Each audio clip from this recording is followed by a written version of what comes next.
There, can you hear me? I can hear you. Can you hear me? I can. Can you see me?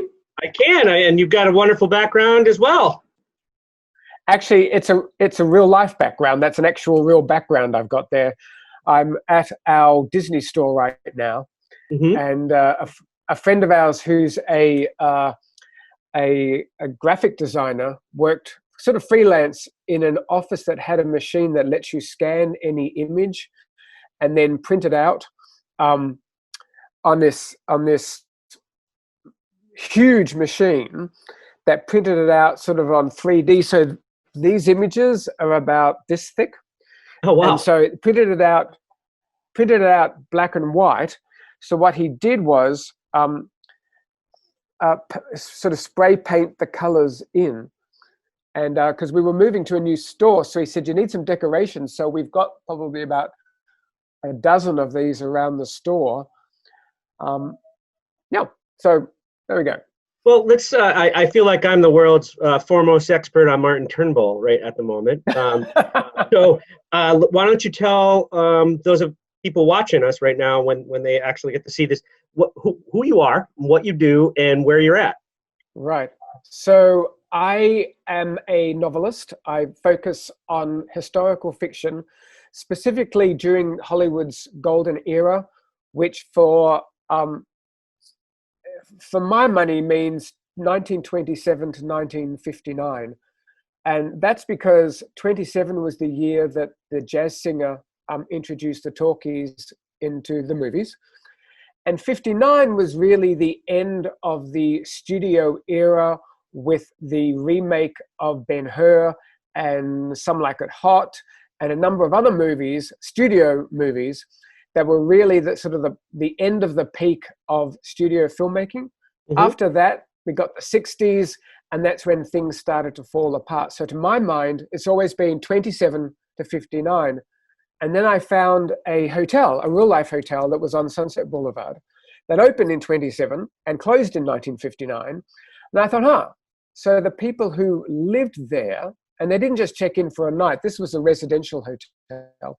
So people would often stay there for weeks or months at a time. And so I thought, okay, so the residents of this hotel called the Garden of Allah Hotel were the people who lived and worked at the studios as writers, directors, actors, costumers. They actually witnessed the unfolding evolution of golden era Hollywood and participated in it because that's what they did for a living. And I thought, well, what a rich way to tell the story of the golden years of Hollywood through the eyes of the people who actually lived there. So I wrote what ended up being a series of 9 novels, starting at the opening night party in 1927, and the final novel ends in the closing night party in the summer of 59. So in that, I was able to tell the story of the advent of the talkies, the development of color, the first blockbuster, which was Gone with the Wind, and then the biggest controversy, which was Citizen Kane, and then we've got the war years. So Hollywood became a propaganda machine in a good way. And after that, we had the rise of the anti-communist and the blacklist. Then we get into the 50s, which was the rise of TV threatened the movies. So the movies went widescreen. They went overseas to film to combat the convenience of television, where you didn't have to get dressed up and go to places like the Brown Derby. They could just stay in the living room and be entertained. So it was a very dynamic story. Nothing ever stayed the same. There was always some twist or development or technology, and so it was until 9 books. So that's what I've done. One of the things that struck me when I first started reading your book, and then your website, which is awesome, martinturnbull.com, I found that your knowledge is really spreads the gamut. I mean, you've talked about Disney at some points. You talk about MGM, and you were a tour guide, right, on some of these places, and that you do tours downtown, and that love of the city and that love of history really comes through in all of your work. Can you speak to that a little bit? Well, what I realized when I started to research for these series of novels, I knew there was a big story to tell. and I wanted to tell it properly. I wanted to stick to the facts as much as possible. So I spent a year sitting on my couch, reading every biography and account of the studios and these people's lives and the history of LA that I could get my hands on. And what I realized was that the history of Los Angeles was more than just the history of Hollywood, which is, people think of Hollywood, they think of LA as the same thing. And in some ways it is, but in other ways, there's actually more to LA's story than just what happened in Hollywood or happened to the people who worked in the Hollywood film industry. So I kind of expanded my research to what was going on in Los Angeles at the time, because as with any person living in any city at any time, what's going on in that city impacts the lives of the residents. And that's as true for Angelenos as it is for anybody. So I also needed to know, and also I was interested in knowing, because I didn't grow up here, I wanted to know what was going on in the city at the time, because, you know, the LAPD, the police department, was very, very corrupt, and in the pockets of the studio. So that was an interesting dynamic. And I needed to know the larger context of what was going on in city government, and where were people getting their water from, because water is a big issue here now as much as then. And so it helped fill in a few of the blanks of what was going on in the lives of my characters, factual as well as fictional. What was going on in the bigger scope, not just their love life and their professional life at MGM Studios or at the Hollywood Reporter. So I expanded my research to encompass all that, because it all impacted in the kind of stories I wanted to tell and the plots that I evolved for my books. Well, one of the fascinating things is, for a long time I've read things like LA Confidential and The Black Dahlia, which are very rich books and about that seedy underbelly of Los Angeles. But the common people are not prevalent in those books. It's criminals and police officers and things like that, and occasional celebrity. Whereas you've presented three people who really do represent a lot of different facets of Hollywood at that time, from different sexualities to male and female points of view. And I found my own history and my own tapestry of understanding LA history and Hollywood history filling in through the eyes of Marcus, through the eyes of Catherine, and through the eyes of Gwendolyn. And that, I think when I go back to the parks and I'm looking at some of the things that you're describing, and when I get to go back to Los Angeles after the pandemic, I'm going to enjoy seeing some of these things so much more through the eyes of these people who, I think some of them, there must be some of you in each of them, but also there's so much of all of us in each of them as well, which is really kind of cool. Well, that's what I wanted to do was, people like you and me, we weren't there in the 30s and 40s at Hollywood at its peak. We didn't live back then. We weren't Humphrey Bogart. We weren't Cecil B. DeMille. And those are lives that are well documented, but they're sort of legendary lives that live far outside our scope, even if we translate that to Harrison Ford and Julia Roberts. These lives are far beyond our scope. So in order to tell a legendary story of what goes on in Hollywood during that time, I felt I needed to ground it in the lives of just sort of regular people who come to Hollywood for their own reasons and find themselves at the Garden of Allah Hotel, where the likes of Ginger Rogers and Errol Flynn and Humphrey Bogart and half the Algonquin Round Table were there as well. So their lives very realistically intersected with these other legendary lives that were going on. And maybe they weren't legendary at that moment. Bogey was in Hollywood for a good 10 or 12 years before he became Bogey. Mm-hmm. So and some people, by the same token, some people were on the way down. Some people had lived the legendary part of their life, and they were kind of slipping down the Hollywood ladder and could no longer afford their including Alan Nazimova herself. Mhm. So I felt that the readers would be able to relate to what was going on if I told the story through the eyes of people just like you and me, who found themselves living in a place that quickly evolved to become kind of the crossroads. What I saw the Garden of Allah Hotel was a microcosm of what was going on in Hollywood at the time.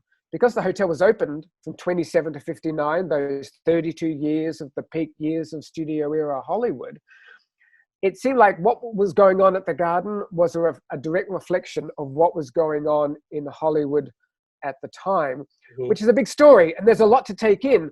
But if you're seeing it through the eyes of somebody who's trying to make it as an actress who ends up, I don't know, working at Bullock's Wilshire department store, or a guy who's trying to become a screenwriter at the studios, you can kind of relate to it more. It's a bit more down on the ground level Mhm. versus the stratospheres of the Louis B. Mayers and the Billy Wilders.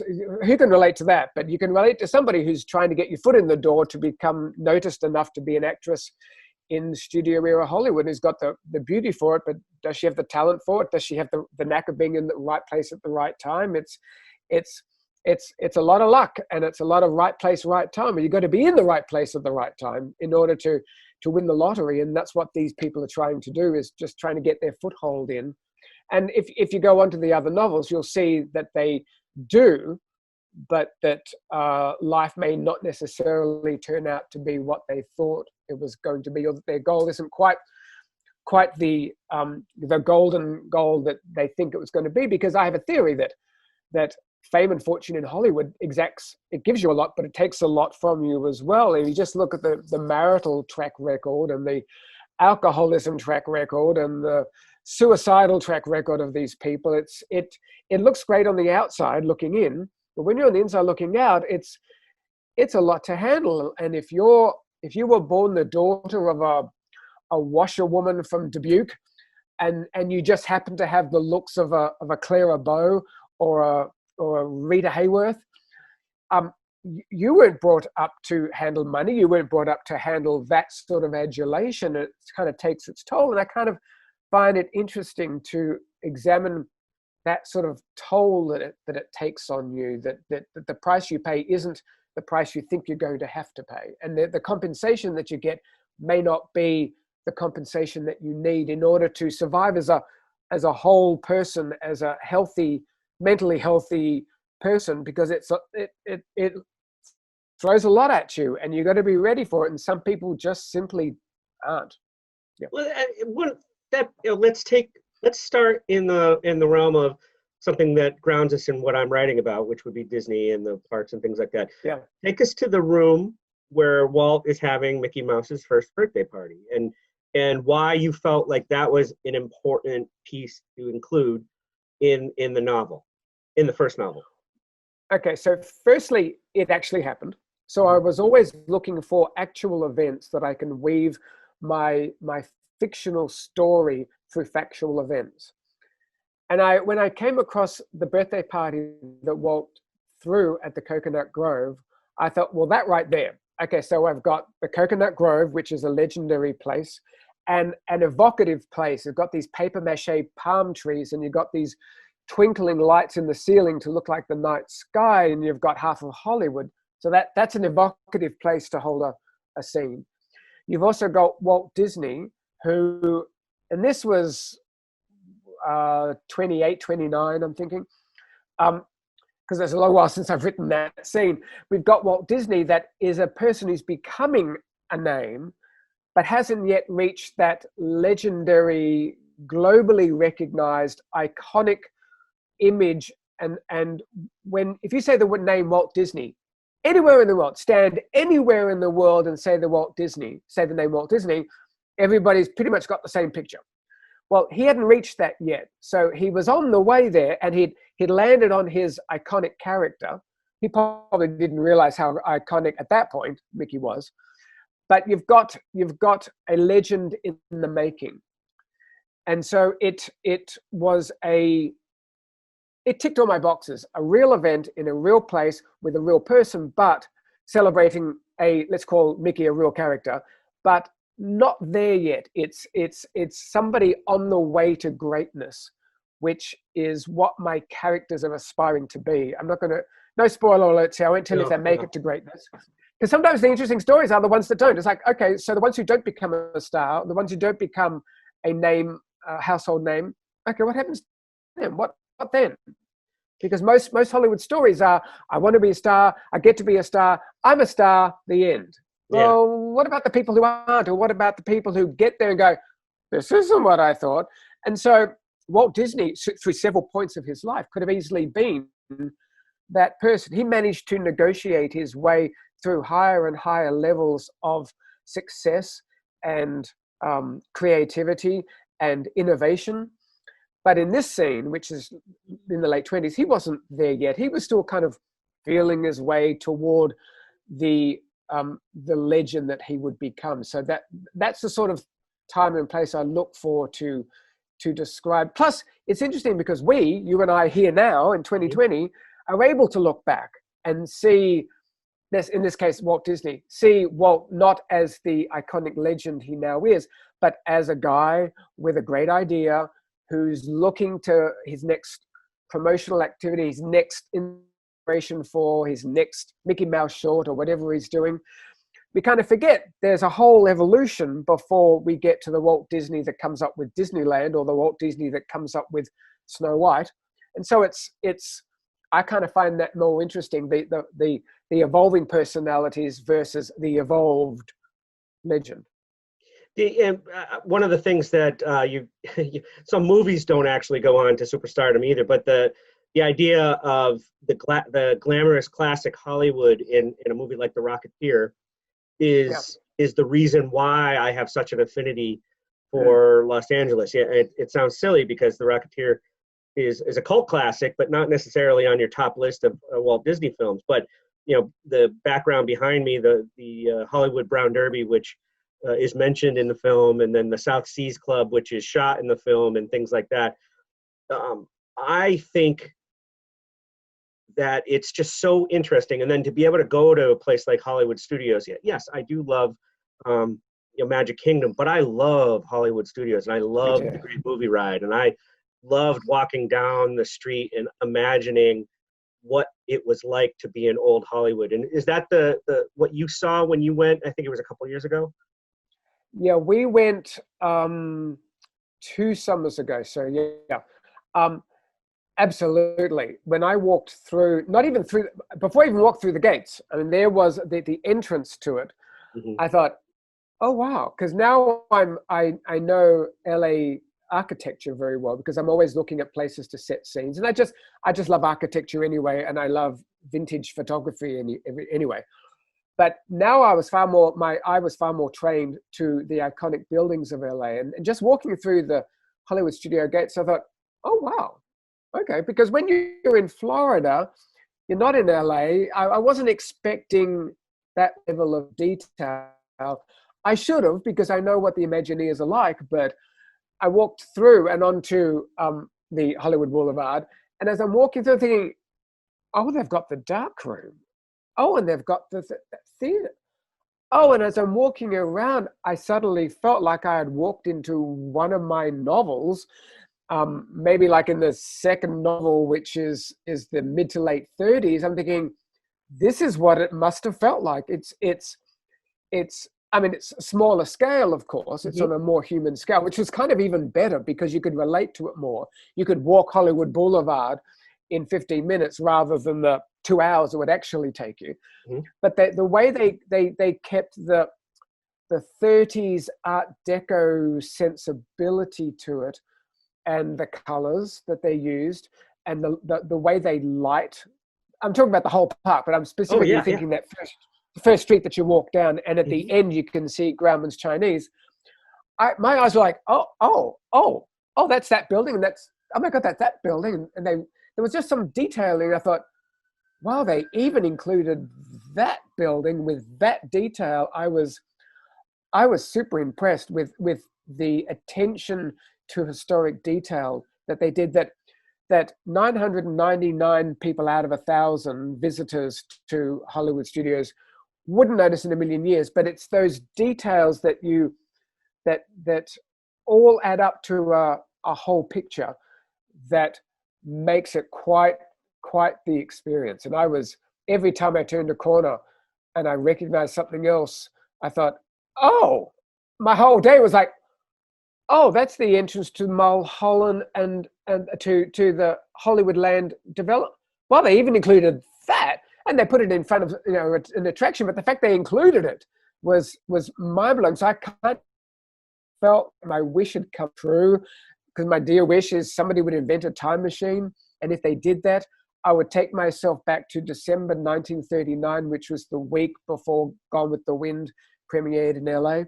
That would be my number one choice of time machine. And I kind of finally felt like I had it, because I was back in 30s Hollywood and very faithfully reproduced, given the confines of it all. The theme park, I was there. It was a theme park, yeah. And it's not even in California, but who cares? Because I feel like I'm walking down 1930s Hollywood, and I feel like I'd almost felt like I'd walked into one of my books, is actually what I felt like.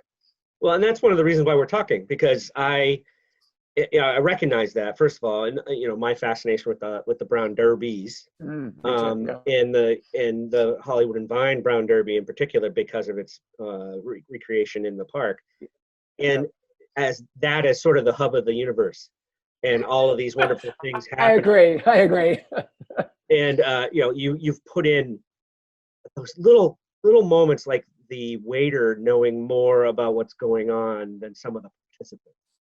How cool, Richie. Yeah. I mean, one of the best characters in the entire novel is Richie the waiter. I like it.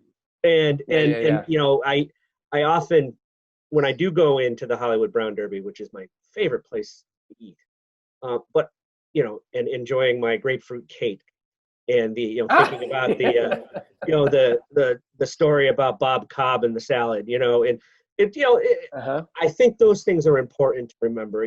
Yes, a lot of things in that time were not very good, but there are some things that are worth remembering, and the style and the glamour and the caricatures and the food and I don't know. Do you get that? Does that evoke anything for you when you walk into a place like that? For Disneyland, which I'm sure you've been to a few times, California Adventure, I get the same feeling when I'm there as well. Do you feel that? I do, not to the same extent as Hollywood Studios. Mm-hmm. When California Adventure first opened, we went to a special preview before it opened to the public, and it was, I wouldn't say it was bare bones, but it wasn't quite what I was expecting. I like it a lot more now. I think it's matured and evolved as a theme park, and the way they've recreated the Cathay Circle Theatre. Yes, and that is gorgeous. The restaurant they have in there is as close as to the Vine Street Brown Derby as we're likely to get in LA, unless they actually they build a new Brown Derby, which they might. It's the atmosphere in the Cathay Circle restaurant is how I picture the Vine Street Brown Derby, specifically the Vine Street Brown Derby. Mm-hmm. It's kind of fear that I don't know for sure, but I would think that's where they took their inspiration from. Interestingly, not the iconic Brown Derby that actually looks like a Brown Derby, but it was the Vine Street Brown Derby that became the Brown Derby, the see and be seen Brown Derby, partly because of geography, because it's being near the corner of Hollywood and Vine. It was kind of en route to many. It was like the halfway point between a lot of studios. Mm-hmm. And so it was where the A-listers, if the A-list was going to a Brown Derby, they were most likely to go to Vine Street. And so I'm glad that if they weren't going to build us a Brown Derby inside California Adventure, I was glad that they did the Cathay Circle, because the original Cathay Circle is an iconic theater in LA. But putting a restaurant in there that evokes the Brown Derby feeling. When first time I walked in, I went, oh, I feel like I'm home. I feel like I walked into one of my novels, and that Gwendolyn or Catherine or Marcus, they're sure, one of them is sure to be here. Where's Richie? Richie's got to be here somewhere. I thought they did a great job. And when I went into the Brown Derby in Florida, that was a long time ago. The Brown Derby was full when we were there a couple of years ago. much to my chagrin. Mm. But we did eat there probably 20 years ago. We were there for a Walt Disney Classics convention. Mm-hmm.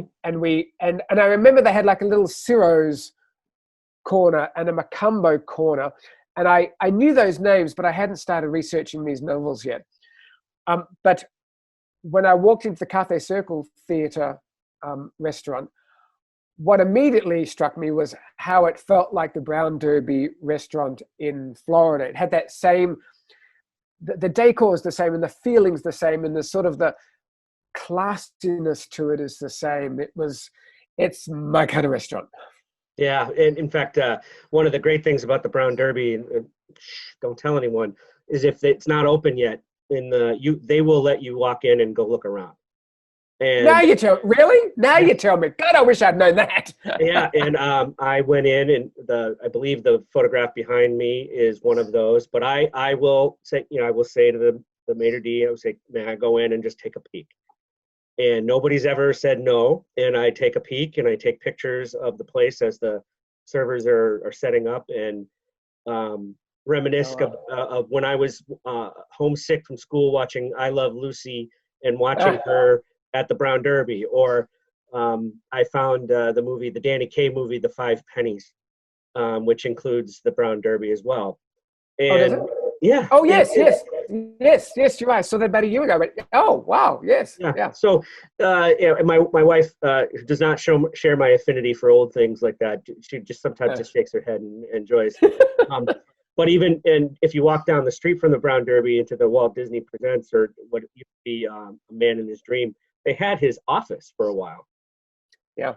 And in terms of LA or Hollywood history, walking through that little museum was incredible for this guy too, because, to see, early plans for Disneyland, Walt's office with all things on his desk, the miniatures, the original skeleton of Mr. Lincoln, all these things that, as you said, Walt had to reinvent himself many, many times to stay at the top. And I think it did take a personal toll on him. I mean, he died fairly young, and he made a lot of mistakes too. And that's one of the things that I think is important about this, latter day appreciation of it, is that he was able to evolve and he was able to move forward through a lot of different eras. Do you find that as well?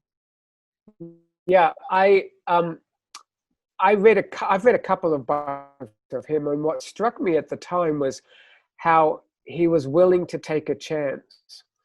And not everybody gets everything right, but I think it's the people who are at least willing to take a chance and willing to risk flopping, or willing to risk making the wrong decision. They're the ones who eventually get it right, because they go, oh, well, that didn't work, and I figured out why that didn't work. And now that I understand what was going on and the principles behind that flop, I'm now a better filmmaker, or I'm now a better animator, or I'm now a better marketer, because I understand.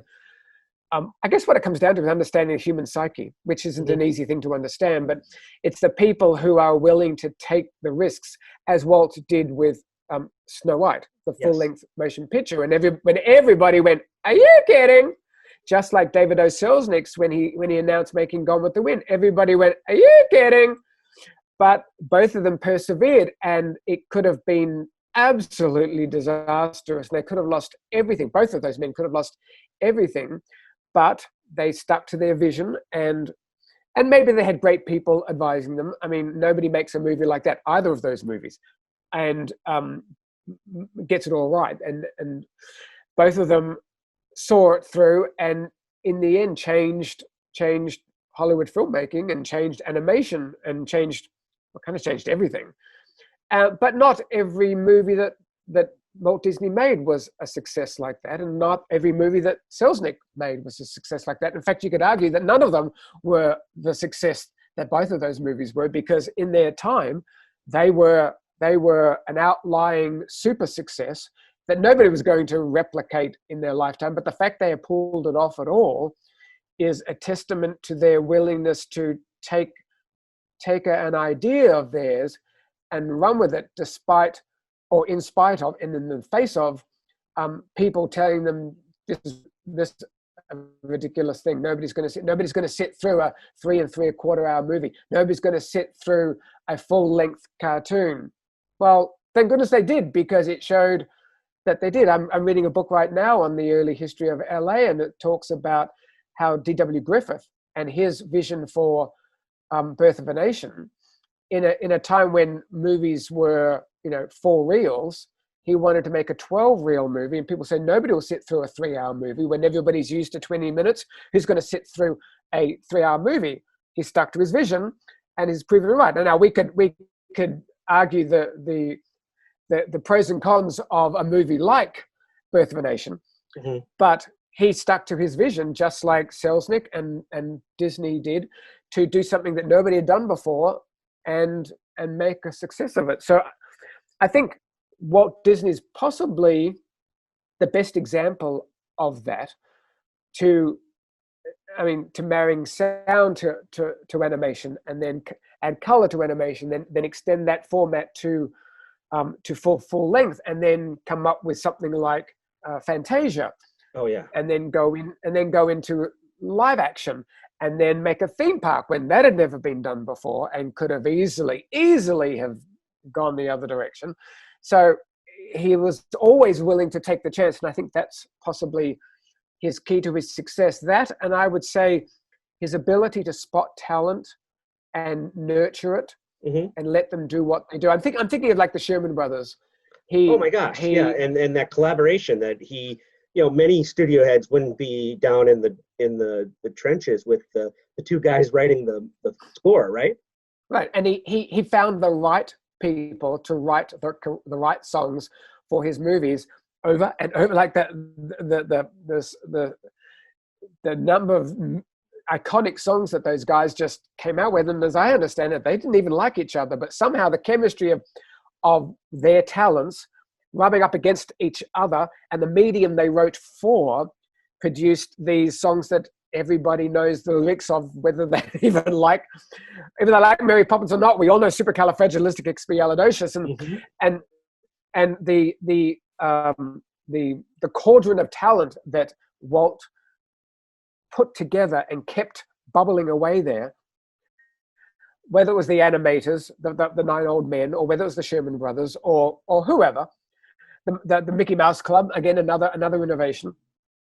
He was the person who could see the talent of Annette Funicello, who could see the talent of people who could marry animation and live action. And so I think those people are probably few and far between. But when they get it right and they persist, they give us something that lasts forever. And I think that's what the old movies do. I think at the time, people making movies in what we look at as the peak years of Hollywood, I think they were just going to work making a movie. They didn't know they were making Now Voyager or Casablanca or Meet Me in St. Louis or these classic movies. They were kind of going to work and do the best thing that they could. But there was this meeting of people who were ideally, creatively, and talentedly suited to the creation of these motion pictures, came together at a time when they were inventing this medium as they went along, and they were making stuff that has lasted the test of time. Because here we are, still 80 years later, still talking and watching about these movies, and creating a time and place that somebody like the Disney company would want to recreate in an entire theme park. They could have created anything, but it was Hollywood in the 1930s that they created an entire theme park around. And I think that says a lot for where that time and place sits in our national psyche of how it helped shape this country. You're talking about the evolution of our country, the evolution of entertainment, but it's funny that the 2 iconic spaces in both Los Angeles and Hollywood studios is the Chinese theater. Why? What about the Chinese theater says Hollywood, so much so that Disney would recreate it, and then recreate it so well that the Chinese theater in Hollywood would borrow their architecture to make sure that the new one and the old one look exactly the same, I guess. My theory on that would be that Sid Grauman, who built the Chinese theater, was a showman through and through, and he was an unequivocal, loyal showman, lover of Hollywood and Hollywood movies and Hollywood people through and through. He just loved the movies and everything about them. And he had created the Egyptian theater, which is a couple of blocks east of the Chinese, in 1922, when the discovery of the tomb of Tutankhamun made everything Egyptian was in. And that was a big success. And that was where the big Hollywood premiere was invented. And it came time for building another theater. I thought, well, I've done the Egyptian thing. What other exotic locale can I recreate? And he landed on Chinese, which was as exotic to Americans as Egypt would have been. And because he had done the Egyptian, he wanted to outdo himself. So he outdid himself with the Chinese theme. And so it was LA is a place that really shouldn't exist theoretically, because it's a desert. And without water, LA wouldn't have gotten beyond, let's say 100,000 people. But they stole water from Northern California and created this town that shouldn't exist, but it does. The Chinese theater shouldn't really exist because it's Southern California, it's a Mediterranean climate, it's America, but this grand Chinese palace, which is what it is, inside and out, let's not forget, is a thing that shouldn't exist, but does. And these movies that are set in Europe or Rio de Janeiro or the Panama Canal or Peking or Outback Australia, these movies shouldn't exist because it was all shot on a backlot. But the magic of Hollywood allowed people to recreate locust plagues in China and the Boxer Rebellion and they shouldn't have been able to do that, but they did, and they shouldn't have been able to fool us, but they did. And the Chinese theater, whenever I see that, sort of reminds me that it's kind of ridiculous, but it kind of works.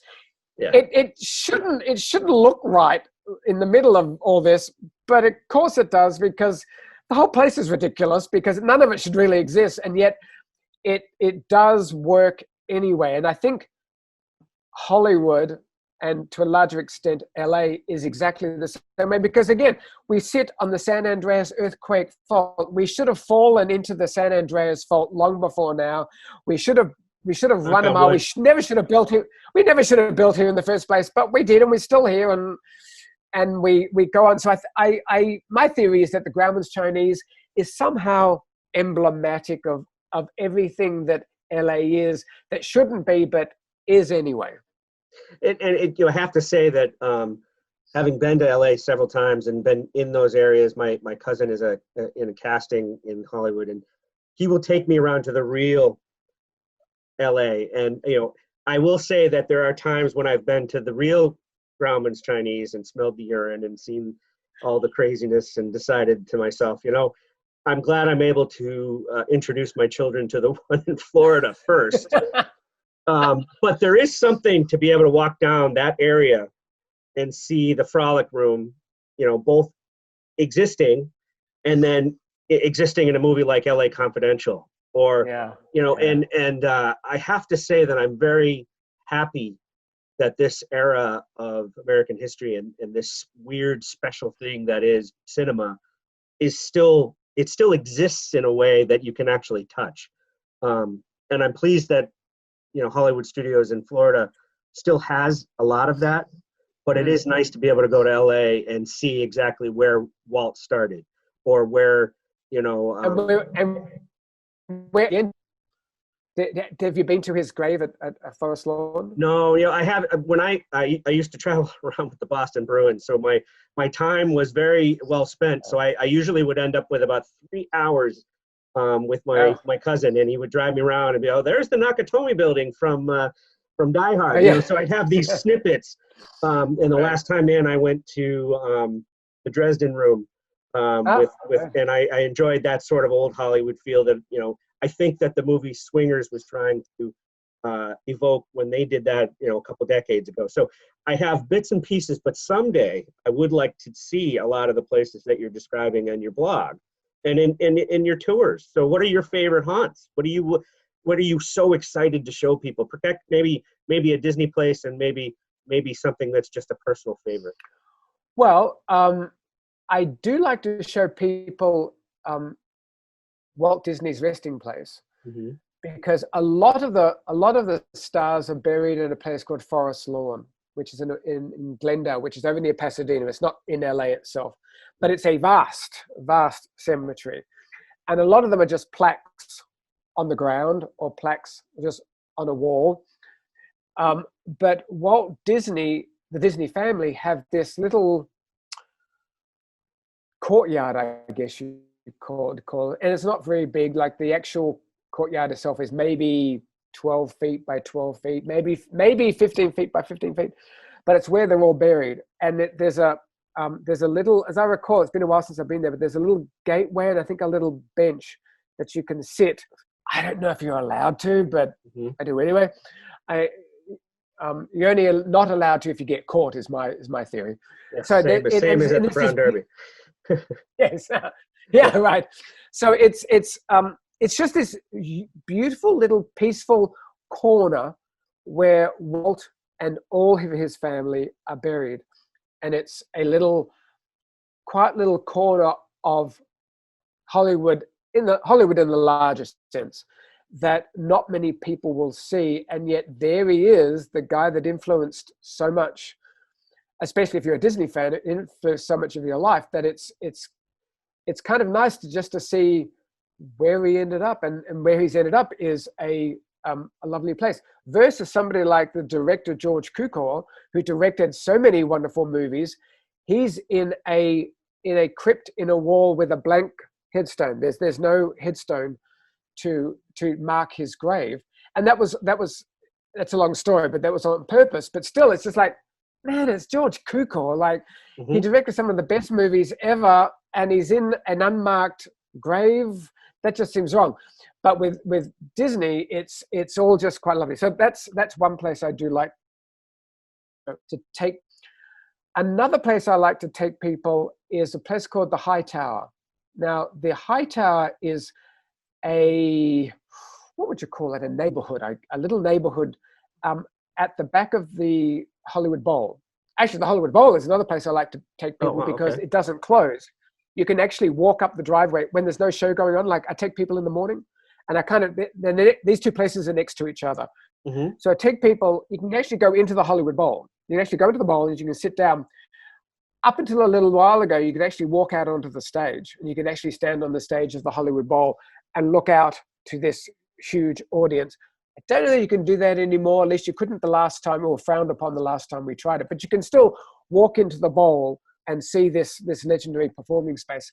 Right next door to that is a place called High Tower, and it's called High Tower because it's a neighborhood that's built on the hillside at the back of the Hollywood Bowl, and the back of High Tower is a tower, a tower that has space for an elevator, and it's got 1, 2, 3 levels, I think. And the people who live in this neighborhood they can't drive to their house. It's all up on a hill, so the garages are down below, and you take this tower elevator. If you live there, you have a key to the elevator, so we have to take the stairs, and you only have walking access. It's pedestrian access to the houses. So there's this winding path, just this one that sort of winds its way around these houses that are built more or less on top of each other. And each one is a different architectural style. We've got a 1930s next. There's one place that kind of reminds me of Snow White's cottage. It's kind of like a Tudor-esque with lots of ivy covering it. And so it's this city of 10 million people, which is built on the automobile. You've got this enclave, that's probably a better word for it, enclave of, I'm guessing now, 25 houses, where you can only walk around the neighborhood. And it's so not like LA, and yet it's next to the Hollywood Bowl. And I would imagine that when there's a show on the Hollywood Bowl, you can probably hear it if you live in High Tower, which may be great or not depending on who's playing at the Hollywood Bowl. Fair But enough. it's such a juxtaposition between the iconic Hollywood Bowl and an area of LA that is so un-LA, and I can sort of hit them both at the same time. And opposite that, on the other side of Highland Avenue, is a place called Whitley Heights, which, next time you're in town, maybe I should take you to these places because you'll never find them on your own. But unbelievable. Whitley Heights was the Beverly Hills of LA before there was Beverly Hills. Mm-hmm. Mr. Whitley went to the Italian Riviera, and the Italian Riviera is built on cliff faces, like 100-foot cliff faces, and the villas are built along the cliff face, and in Italianate style, which are these sort of very tall, verticular kind of architecture. And he loved it so much, he bought an area, a hill, that was opposite where the bowl would be built, and he developed this subdivision that he called Whitley Heights, which is kind of like a large version of Hightower, but it was where the early film star Valentino lived there. Gloria Swanson, I'm pretty sure DeMille was there too. But it's these winding roads. There's probably only like 4 winding roads. They kind of wander around the hill. I don't think there's a straight street among them, but with these beautiful houses that were built in the 20s, because we're talking 1920s. Beverly Hills didn't really take off until late 20s. So late teens to late 20s was where it was at. And because it was kind of removed from the hurly-burly of Hollywood, where at that time the studios were in Hollywood. They aren't now, but back then they were, so it was geographically convenient. But it wasn't like film fans could just wander up to Gloria Swanson's front door and knock on the front door, because it was kind of set back a bit and set up a bit, and there's lots of stairs that you go up and down. And so that's opposite where the bowl is and where Hightower is. So you kind of get a 3-for-1 deal there, and you can just walk around. They're not gated communities or anything. So it gives you a nice encapsulation of what I think of as being a central Hollywood, which is the bowl, the Beverly Hills before Beverly Hills, and this pedestrian enclave. I don't know of any other place like that, and they're all right there. One thing, you've been really generous with your time. I want you to give us a little bit of a rundown of your Disney store before there was Disney stores, and how exactly you're coming to us from your own Disneyana store is what I would call it, right? Yeah. Yep. Mm-hmm. So let's hear about it. Okay, so the history is in the late 70s. My husband, his name is Bob Molinari. He went out to a store, I guess it was like a secondhand thrift store, I guess, and found a set of dwarves, Snow White and the Seven Dwarfs. There was no Snow White and there was no Dopey. So there were 6 dwarfs, but they were very cute. He thought, oh, that's cute. They'll sort of brighten up the apartment a little. So he bought them and took them home and put them up on the shelf or wherever he put them. And he thought, there's missing a Dopey. Maybe one of these days I'll go out and maybe I'll come across the Dopey that's part of this set. Well, the next day he went out looking for the Dopey, and within 2 seconds he started collecting Disney. And before long, the whole apartment was filled with Disney collectibles. And he thought smartly, if I'm into this, other people must be into this. Okay. At the time, this was Disney junk crap that nobody wanted, was selling at swap meets or garage sales for 50 cents. Who cares? Take the whole basket. So eventually he thought, I'm going to open a store, because he had so much. He had enough to fill a store. And he did. So he found a place on Melrose Avenue, which is a long commercial strip of stores. Only it wasn't at the time. It was more light industrial, but so the rent was cheap. He opened a store, and it was all Disney and only Disney. So it made him the first Disney store in the world. So this was 1980. This was 7 years before the Disney store, the Disney store official stores opened.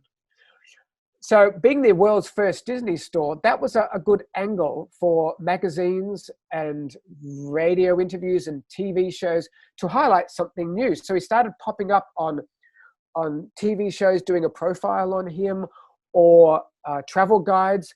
If people who were coming to LA wanted to see something unusual, you go to a store that only sells Disney. Mm-hmm. And originally he decided he would only sell vintage Disney, which in 1980 meant, to his mind, nothing after 1960. So in the original store, there was no Dalmatians. So it was anything before Dalmatians, which was 61. But, Disney's Disney. Every year there's a new movie or a new princess or a new villain, or there's a new ride at Disneyland. Disney is an ever expanding universe. And so eventually he had to break the nothing before 1960 rule. So it just evolved. He was a success pretty much out of the gate because he was so unusual. Then when the Disney stores opened, it recognized that there was a market for people who love Disney and want to collect Disney. So that went on that was 1980. I came along in the late 90s when eBay started up. And I said to him, shopping online, which wasn't really a thing back then, I said, it's going to become a thing.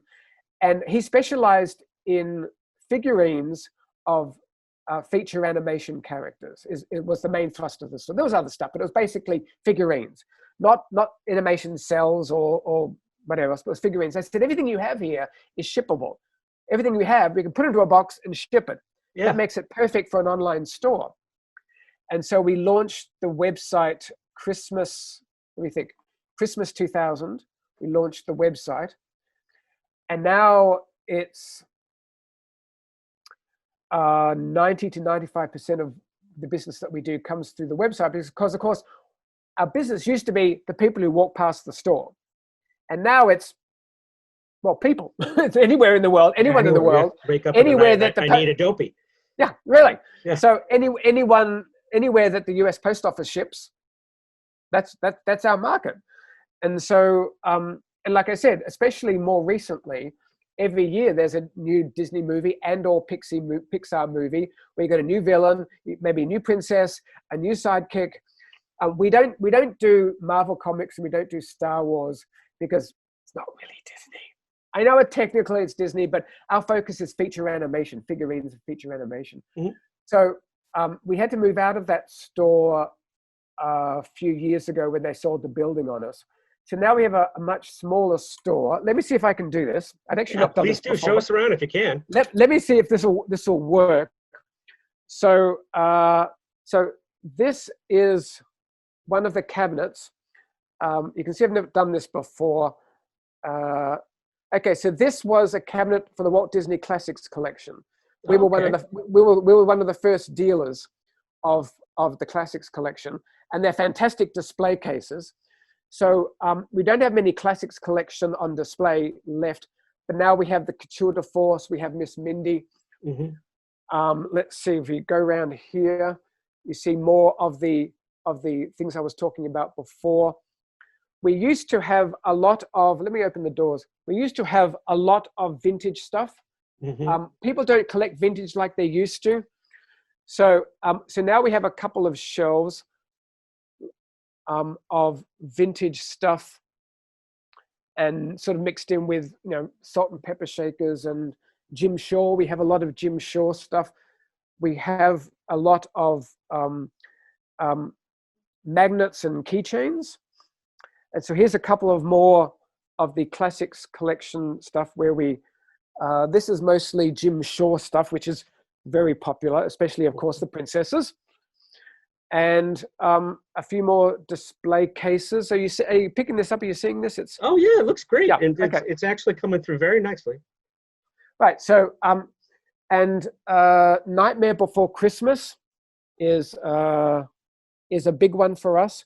Mm-hmm. Because Nightmare Before Christmas, quite frankly, is the gift that keeps on giving, because it's everything. It's animation, it's stop motion animation, it's musical, it's gothic, it's Halloween and Christmas. Halloween and Christmas. It's kind of something for everybody. Like there are probably 7 or 8 different markets there as far as collectors are concerned. Yeah. And it's and there's 10 gajillion things that they've brought out, and it's always really interesting kind of stuff that they do. And so it's in terms of movies, it's by far our biggest selling movie. Not quite what it used to be, but the collectors of Nightmare are quite passionate collectors. I'm always surprised when I see people, kind of like the more sort of goth kind of people who walk into the store, because we're in a Disney store, and there's this goth couple with the jet black hair and the tattoos and the black clothing. It's like the opposite of what you think a Disney collector. But I think, oh right, you must be a Nightmare collector. And sooner or later, I'll see a Jack Skellington tattoo running up his arm or down her leg, or there'll be an Oogie Boogie, or there'll be a Lock, Shock and Barrel somewhere on their body. So you just never know who's going to come into the store. Yeah. Now, and I would say that that's the way I feel about your novels. You just never know who's going to show up. So I need you to plug where people can find more of your work, because I know where to find it, but they should know. And maybe, let us know what you're working on currently, and hopefully you'll allow us to ask you a few more questions down the road. Sure.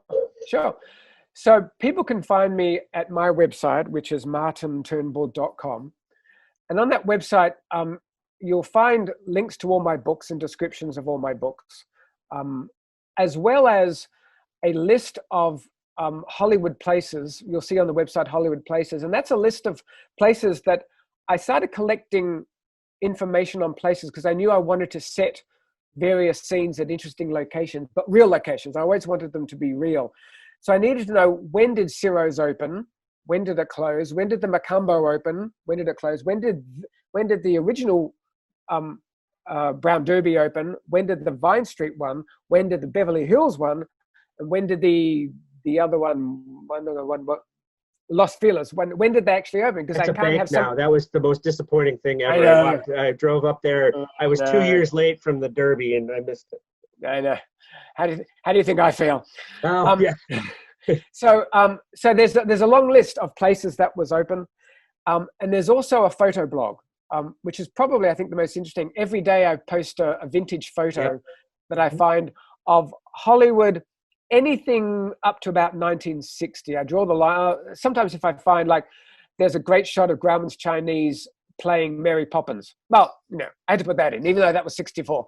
Yeah. So it's into the early 60s with a bit of a push. But Los Angeles and Hollywood being a highly photographed city means that I have a lot of photos that I can find, and I give a little potted history. I try and keep myself to 500 words to give context to certain buildings, because over the years, various buildings have changed. They've been renovated, or they've been torn down, or they've stayed exactly the same, but the area has changed. So I like to give people a bit of a context about what happened and when, or who was the owner, because sometimes that was there's always something interesting to talk about.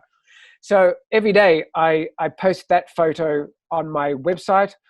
I also post it on Pinterest and Twitter. Mm-hmm. And I also have a Facebook page that I post the photos to. On my website, you'll also see a sign up to my mailing list. And if you sign up to my mailing list, you'll get the first 2 books in my Garden of Alice series free. So if what I've been talking about sounds of interest. And a story. I did that this morning. I noticed you. I noticed you sign up because I get a little message saying, I thought, yep. Jay something Bishop. I went, I bet that's him. So you get the first 2 books for free. So if it sounds like something you might enjoy, you can try the 2 books for free. And if you don't like them, you don't like them. But if you do, well, as I suspect you're about to discover, there's a lot more where that came from. Because the books ended up filling 9 full-length novels. Because so much happened in this time and place that my original idea of a trilogy, that barely scratched the surface. So it very quickly became 9 books, and that's was actually, as it turns out, exactly the right length, because I ended up with a trilogy of trilogies. My trilogy of the 30s, trilogy of the 40s, trilogy of the 50s was what I needed to tell the story I wanted to tell. Well, the story that you've told for us has been outstanding. I really, really appreciate your time. Thank you. This has been a lot of fun. I hope again that we can call on you when we have a historical context to be achieved, that would be Sure. excellent. That would be Absolutely. excellent. I'd love to. Thank you very, very much. Okay. Thanks a lot. Bye-bye. Bye-bye.